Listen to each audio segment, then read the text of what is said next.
Ration ഡോക്ടറിന് അടുത്ത വീഡിയോയിലേക്ക് സ്വാഗതം. ഇന്നിപ്പോൾ നമ്മൾ പറഞ്ഞു വെച്ചാൽ മലയാള സിനിമയിൽ ഒരൊറ്റ നടനേ ഉള്ളൂ. അത് മറ്റാരുമല്ല, ശ്രീ മോഹൻലാൽ എന്ന ലാലേട്ടൻ മാത്രമാണ്. പിന്നെ വേണമെങ്കിൽ നമുക്ക് തൽക്കാലത്തേക്ക് കുഞ്ചാക്കോ ബോബൻ മലയാളത്തിൽ ഏറ്റവും വലിയൊരു സ്റ്റാർ ആണെന്നും ഫഹദ് ഫാസിൽ മലയാളത്തിൽ ഏറ്റവും വലിയൊരു സ്റ്റാർ ആണെന്നും ഒക്കെ നമുക്ക് പറയാൻ പറ്റും. അങ്ങനെയുള്ള ആൾക്കാരെല്ലാം മലയാളത്തിൽ ഏറ്റവും വലിയ സ്റ്റാർസാണ്. എന്നാൽ മലയാളത്തിൽ ഒട്ടും സ്റ്റാർ അല്ലാത്ത ആരൊക്കെയാണ്? മമ്മൂക്ക മലയാളത്തിലൊരു സ്റ്റാർ അല്ല. പിന്നെ ആരാണ് അടുത്ത ആള്? പൃഥ്വിരാജ് മലയാളത്തിലൊരു സ്റ്റാറേ അല്ല. പിന്നെ ആരാണ്? ടൊവിനോ തോമസ്, അദ്ദേഹവും മലയാളത്തിൽ ഒന്നുമല്ല. ഇവരൊക്കെ സീറോയാണ്. ഈ മമ്മൂക്കയും ഈ പറഞ്ഞ കണക്ക് പൃഥ്വിരാജും അല്ലെങ്കിൽ ടൊവിനോ തോമസും ഒക്കെ സീറോയാ. ബാക്കിയുള്ളവർ മാത്രമേ ഉള്ളൂ സ്റ്റാർസ്. ഇതെൻ്റെ അഭിപ്രായമല്ല, ചില ലാലേട്ടൻ ഫാൻസുകാരുടെ അഭിപ്രായമാണ്. ചില ലാലേട്ടൻ ഫാൻസുകാരുടെ. അതിന് മറ്റൊന്നുമല്ല, ഇപ്പോൾ ഒരു 2 മൾട്ടി സ്റ്റാർ സിനിമയുടെ ഷൂട്ട് നടന്നുകൊണ്ടിരിക്കുന്ന കാര്യം നമുക്കറിയാം. ഒന്നിൻ്റെ പൂർത്തിയായി, ഒന്നിൻ്റെ നടന്നുകൊണ്ടിരിക്കുന്നത്. അതായത് ഒന്ന് മഹേഷ് നാരായണൻ ഡയറക്റ്റ് ചെയ്യുന്ന മമ്മൂക്കയും ലാലേട്ടനും അവരോടൊപ്പം ഇല്ലെങ്കിലും ഫഹദ് ഫാസിലും അല്ലെങ്കിൽ കുഞ്ചാക്കോ ബോബനെയൊക്കെ പോലുള്ള താരങ്ങൾ ഉൾപ്പെട്ട ഒരു മൾട്ടി സ്റ്റാർ സിനിമ എന്ന് നമുക്ക് പറയാം.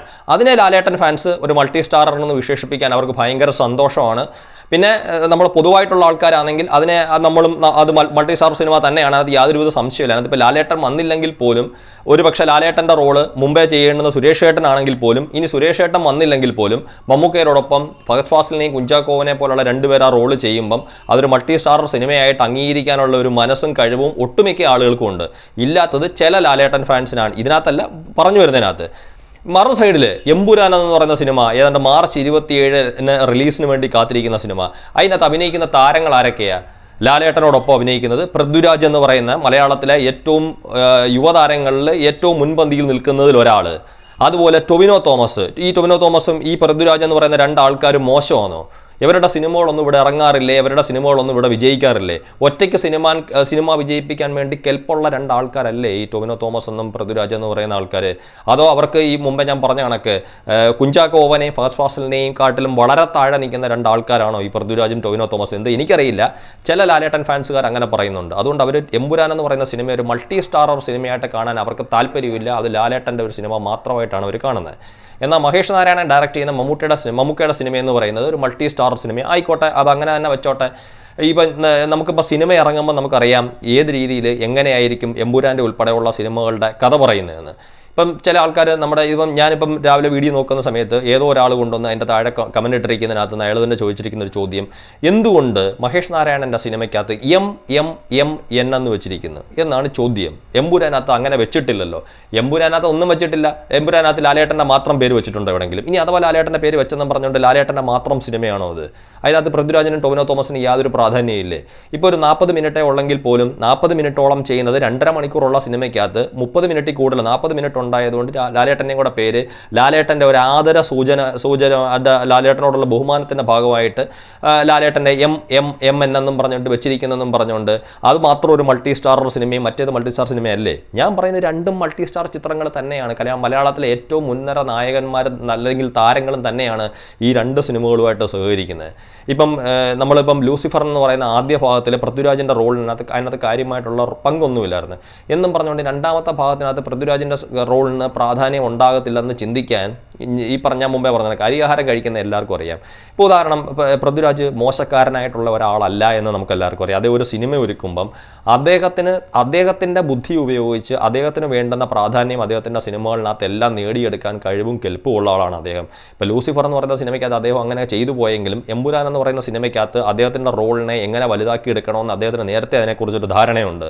ഇപ്പം ബ്രോ ഡാഡി എന്ന് പറയുന്ന സിനിമ ഞാൻ മുമ്പ് എടുക്കുന്നത് പറയാം. ശരിക്കും ബ്രോ ഡാഡി എന്ന് പറയുന്ന സിനിമയ്ക്കകത്ത് നായകനാര? ഇപ്പോൾ ലാലേട്ടൻ ഫാൻസുകാർ വന്നിട്ട് ഇപ്പോൾ ചോദിക്കും, അങ്ങനെയാണെങ്കിൽ ആ മമ്മൂട്ടി സിനിമയ്ക്കകത്ത് നായകനാര? ഈ മമ്മൂട്ടി സിനിമയ്ക്കകത്ത് നായകൻ? ഇവർ ഈ പൃഥ്വിരാജിൻ്റെയും ടൊവിനോ തോമസിൻ്റെ ഒക്കെ കാര്യം പറയുമ്പം അവരെയൊക്കെ കാട്ടിൽ ഒരുപാട് താഴെ നിൽക്കുന്ന സൗബിനെ പോലുള്ള ആൾക്കാരെയാണ് കൊണ്ടുവന്ന് അടുത്ത ചോദ്യങ്ങൾ ചോദിക്കുന്നത്. ഞാൻ മുമ്പേ പറഞ്ഞ കണക്ക് മമ്മൂക്കയെ ലാലേട്ടന് കഴിഞ്ഞാൽ ദുൽഖറും പൃഥ്വിരാജും ടൊവിനോ തോമസിനെ അല്ലെങ്കിൽ ഉണ്ണി മോന്തനെ അതല്ലെങ്കിൽ ഫഹദ് ഫാസിലിനെ പോലെ അല്ലെങ്കിൽ ഈ മുമ്പില്ലായിരുന്നെങ്കിൽ ഇപ്പോൾ വന്ന നിവിൻ പോളിയെ പോലുള്ള വീണ്ടും തിരിച്ചു വരുന്ന നിവിൻ പോളിയെ പോലുള്ള ആൾക്കാരുടെ ഒരു കാറ്റഗറി വരുന്ന ആളാണ് സൗബിൻ എന്ന് പറയുന്നത്. ഇവരുടെ അടുത്ത ചോദ്യം സൗബിൻ്റെ സിനിമ, അങ്ങനെ സൗബിൻ അഭിനയിച്ച സിനിമ, സൗബിൻ മലയാള സിനിമയുടെ നായകനെ എന്നും പറഞ്ഞുകൊണ്ട് നമ്മൾ പറഞ്ഞ കണക്ക് മമ്മൂക്കയുടെയും ലാലേട്ടൻ്റെയും തൊട്ടടുത്തുള്ള യുവനിരകളുടെ ആ ഒരു സ്റ്റാർസിൻ്റെ പവറുള്ള ആളാണോ സൗബിൻ എന്ന് പറയുന്നത്? സൗബിൻ മോശമാണെന്നല്ല ഞാൻ പറയുന്നത്. സൗബിൻ്റേതായിട്ടുള്ള ശക്തിയുള്ള സിനിമകൾ വിജയിപ്പിച്ചെടുക്കാൻ കഴിവുള്ള ഒരു താരം തന്നെയാണ് സൗബിൻ. പക്ഷേ നമ്മൾ വിലയിരുത്തുമ്പം ഈ പറഞ്ഞ കണക്ക് ഇവർക്കൊപ്പമാവുന്ന സൗബിനെ നമ്മൾ നോക്കുന്നത് ആ ചോദ്യങ്ങളുമായിട്ട് വരും. അപ്പോൾ ബ്രോ ഡാഡി എന്ന് പറയുന്ന സിനിമ തന്നെ നമുക്കറിയാം. ബ്രോ ഡാഡി പറഞ്ഞ കഥ പൃഥ്വിരാജിൻ്റെ കഥയാണ്, പൃഥ്വിരാജിൻ്റെയും കല്യാണി പ്രിയദർശൻ്റെയും കഥയാണ്. അത് ഈ പറഞ്ഞ കണക്ക് ലാലേട്ടനെ മുമ്പിൽ നിർത്തിക്കൊണ്ട് ഭംഗിയായിട്ട് പൃഥ്വിരാജ് അതങ്ങ് എക്സിക്യൂട്ട് ചെയ്ത് ഒരു ഡയറക്ടർ എന്നുള്ള രീതിയിൽ മാത്രമല്ല ഒരു നായകൻ എന്നുള്ള രീതിയിലും, ഞാൻ മുമ്പ് എൻ്റെ ഒരു വീഡിയോയ്ക്കകത്ത് ഞാൻ പറഞ്ഞിട്ടുണ്ട്, അതിൻ്റെ ക്ലൈമാക്സിൽ പോലും ഒരു കുഞ്ഞ് ജനിച്ച് കഴിയുമ്പം അതിനകത്ത് അഭിനയിച്ച ആർട്ടിസ്റ്റുകളുടെ പേരെഴുതി കാണിക്കുന്നതിനകത്ത് ജൂനിയർ ഈശോ എന്നുള്ള രീതിയിൽ എഴുതി കാണിക്കുന്നതിനെക്കുറിച്ച് ഒരു കുട്ടിയുടെ ആ കുട്ടിയെ തന്നെ ലാലേട്ടൻ്റെ മീനയുടെയും കുട്ടിയാണോ അതായത് പൃഥ്വിരാജിൻ്റെയും കല്യാണിയുടെയും ക്യാരക്ടറിൻ്റെ കുട്ടിയാണോ എന്നുള്ള ചോദിക്കുന്നത്. പൃഥ്വിരാജ് എല്ലാ കാര്യങ്ങളും ഭംഗിയായിട്ട് കൈകാര്യം ചെയ്യുന്ന ആളാണ് അദ്ദേഹം. ഇതിനകത്തും അദ്ദേഹത്തിൻ്റെതായിട്ടുള്ളൊരു റോള്, അദ്ദേഹത്തിൻ്റെതായിട്ടുള്ളൊരു പ്രാധാന്യം ഈ സിനിമയ്ക്കകത്ത് തീർച്ചയായിട്ടും ഉണ്ടാവും. ലാലേട്ടനെ മുമ്പിൽ നിർത്തും, ലാലേട്ടൻ തന്നെയാണെന്ന് നമുക്കറിയാം. എന്നും പറഞ്ഞുകൊണ്ട് പൃഥ്വിരാജിനെയും ടൊവിനോടെയും വില കുറച്ച് കാണുകയും കുഞ്ചാക്കോ ബോബനും ഫസ്റ്റ് ഫാസ്റ്റിലും മമ്മൂക്കയോട് അഭിനയിക്കുന്നതുകൊണ്ട് അല്ലെങ്കിൽ ലാലേട്ടനും അഭിനയിക്കുന്നതുകൊണ്ട് അവർക്കങ്ങ് ഭയങ്കരമായിട്ടുള്ള അത് മാത്രം ഒരു മൾട്ടി സ്റ്റാർ സിനിമ എന്നുള്ള രീതിയിലും കാണുന്നതിനോടാണ് എനിക്ക് എതിർപ്പ്. രണ്ട് മൾട്ടി സ്റ്റാർ സിനിമയാണ് നമുക്ക് അംഗീകരിക്കത്തക്ക രീതിയിൽ. അല്ലെങ്കിൽ ഒരു കാര്യം ചെയ്യാമായിരുന്നു, ഇപ്പോൾ എമ്പുരാൻ പോലുള്ള സിനിമയ്ക്കകത്ത് പൃഥ്വിരാജിനെ പോലുള്ള ആളും ടൊവിനോ തോമസിനെ പോലുള്ള ആളും വേണ്ടായിരുന്നു. നമുക്ക് പറഞ്ഞാൽ സൗബിൻ്റെ ഒക്കെ ഒരു രീതിയിലുള്ള ആരെങ്കിലും നീരജ് മാധവോ അതുപോലെ കുറേ ആൾക്കാരെ വേണമെങ്കിൽ ഉൾപ്പെടുത്തിക്കൊണ്ട് അത്തരത്തിലുള്ളൊരു സിനിമ എടുക്കാമായിരുന്നല്ലോ. അപ്പോൾ നമ്മൾ ഈ പൃഥ്വിരാജിനെയും അല്ലെങ്കിൽ ടൊവിനോ തോമസിനെ പോലുള്ള ആൾക്കാരെ ഒന്നാം ഭാഗത്തിനകത്തും രണ്ടാം ഭാഗത്തിനകത്ത് ഉൾപ്പെടുത്തുന്നതെന്ന് വെച്ചാൽ അവരുടെ ഒരു സ്റ്റാർ വാല്യൂ കൂടെ അവിടെ ഈ മുതലാക്കാൻ വേണ്ടിയിട്ടാണ്, അല്ലെങ്കിൽ അതുകൂടെ നേടിയെടുക്കാൻ വേണ്ടിയിട്ടാണ്, അല്ലെങ്കിൽ അതിലൂടെ ബിസിനസ് നടത്താൻ വേണ്ടിയിട്ടാണ്. ഇപ്പോൾ പുതിയ ചില നാടകങ്ങൾ നടക്കുന്നുണ്ട്. എമ്പുരാൻ സിനിമയുടെ റിലീസ് തടയും സുരേഷ് കുമാർ ലാലേട്ടനെ ആന്റണി പെരുമ്പാവൂരിനെ പൂട്ടാൻ. നിങ്ങൾ നോക്കിക്കോ, മാർച്ച് 27 ആ സിനിമ ഇറങ്ങുന്നെങ്കിൽ മാർച്ച് 25 24 ഈ പ്രശ്നങ്ങളൊക്കെ അവസാനിപ്പിച്ചെന്ന് പറഞ്ഞുകൊണ്ട് ഇതേ സുരേഷ് കുമാറും ലാലേട്ടനും അല്ലെങ്കിൽ സുരേഷ് കുമാറും ആന്റണി പെരുമ്പാവൂരുടെ പരസ്പരം കെട്ടിപ്പിടിച്ച് ലഡു കഴിക്കുന്ന ഫോട്ടോ സോഷ്യൽ മീഡിയയിൽ നമുക്ക് കാണാം. അതായത് എമ്പുരാൻ്റെ റിലീസിന് മുമ്പ് ഈ സർക്കാരിൻ്റെ ഭാഗത്ത് നിന്ന് ആരെങ്കിലും ഇടപെട്ട് അല്ലെങ്കിൽ ഫിലിം ചേംബറിൻ്റെ ഭാഗത്ത് നിന്ന് ആരെങ്കിലും ഇടപെട്ട് അല്ലെങ്കിൽ മറ്റാരെങ്കിലും ഇടപെട്ട് എന്ന് കാണിച്ചുകൊണ്ട് ഈ നാടകങ്ങൾക്കൊക്കെ അവസാനം ഉണ്ടാവും. ഈ പറയുന്ന മാർച്ച് 27 മുമ്പ് ഇതിനൊക്കെ ഒരു അവസാനം ഉണ്ടാവണമെന്നും നല്ല രീതിയിൽ തന്നെ എമ്പുരാൻ റിലീസ് ചെയ്യണമെന്നും തന്നെയാണ് നമ്മുടെ ആഗ്രഹം. പക്ഷേ അവിടെ ഞാൻ ഇപ്പോൾ പറഞ്ഞ കണക്ക് ഈ നാടകം കളിയുടെയൊക്കെ ഒരു രീതി ഉണ്ടല്ലോ, എമ്പുരാൻ എന്ന് പറയുന്ന സിനിമയുടെ ഒരു ഇത് വർദ്ധിപ്പിക്കാൻ വേണ്ടിയിട്ട് കൂടുതൽ പ്രേക്ഷകരിലേക്ക് എത്തിക്കാൻ അതിൻ്റെ ഒരു പബ്ലിസിറ്റിയുടെ ഭാഗമായിട്ട് ആ ഷോയൊക്കെ ഈ പറഞ്ഞ കണക്ക് ഞാൻ പറഞ്ഞ കണക്ക് മിക്കവാറും നോക്കിക്കോ, അതിന് ഏറ്റവും കൂടുതൽ ചാൻസ് ഞാൻ പറഞ്ഞ കണക്ക് സുരേഷ് കുമാറും ആന്റണി പെരുമ്പാവൂരും അവരെ കെട്ടിപ്പിടിച്ച് നിന്ന് കൂടെ അപ്പുറം ഇപ്പുറം കുറേ ആൾക്കാരും കൂടെ നിന്ന് ലഡു വിതരണമോ അല്ലെങ്കിൽ ചായ കുടിപ്പോ സമരം അവസാനിപ്പിച്ചു, എമ്പുരാൻ ഇനി 27 തിയേറ്ററിലേക്ക് തന്നെ എത്തുമെന്ന് കാണിക്കാൻ വേണ്ടിയിട്ടുള്ള കുറേ ഷോ പോലെയാണ് സാധാരണഗതിയിൽ ആളുകൾക്ക് തോന്നുന്നത് ഇവിടെ പ്രകടനങ്ങൾ.